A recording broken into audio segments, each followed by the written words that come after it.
এবার তৃণমূলের দখল নিল ঋতব্রত তৃণমূল। অরূপ রায়কে সভাপতি করে নতুন জাতীয় কর্মসমিতি গঠন হলো, যার সহ সভাপতি হলেন ফিরহাদ হাকিম এবং অরূপ বিশ্বাস।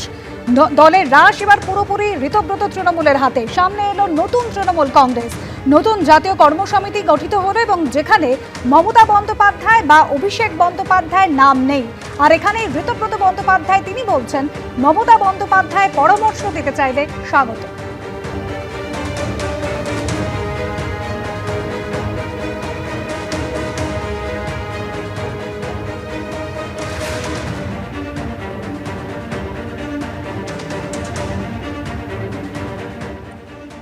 আজকে সর্বসম্মতিতে এই স্পেশাল সেশন থেকে ইতিমধ্যেই আপনাদের আমি বলেছি যে শ্রী অরূপ রায় অল ইন্ডিয়া তৃণমূল কংগ্রেসের চেয়ারপারসন নির্বাচিত হয়েছেন।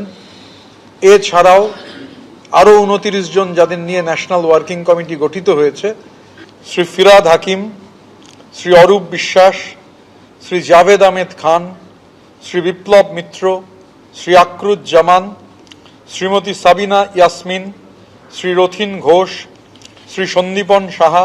যার নাম ঘোষণা হচ্ছে বিভিন্ন জায়গায়, মানে যাদের নাম ঘোষণা হচ্ছে তারা তার আগেই অন্যত্র চলে যাচ্ছেন, পরের দিন সকালবেলা রেজিগনেশন দিচ্ছেন। এর মধ্যে একজন সো কল্ড জাতীয় কর্মসমিতির বলে যেটাকে বলা হচ্ছে তার একজন গুরুত্বপূর্ণ সদস্য রেজিগনেশন দিয়েছেন।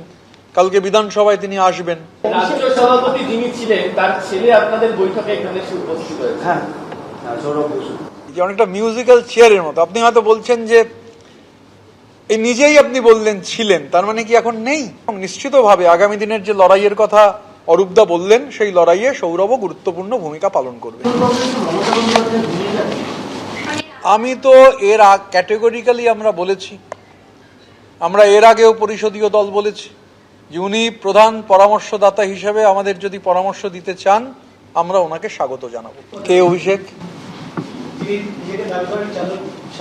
যাকে লোকে চর্বিটুনি দিয়েছে, সময় নষ্ট করে লাভ নেই।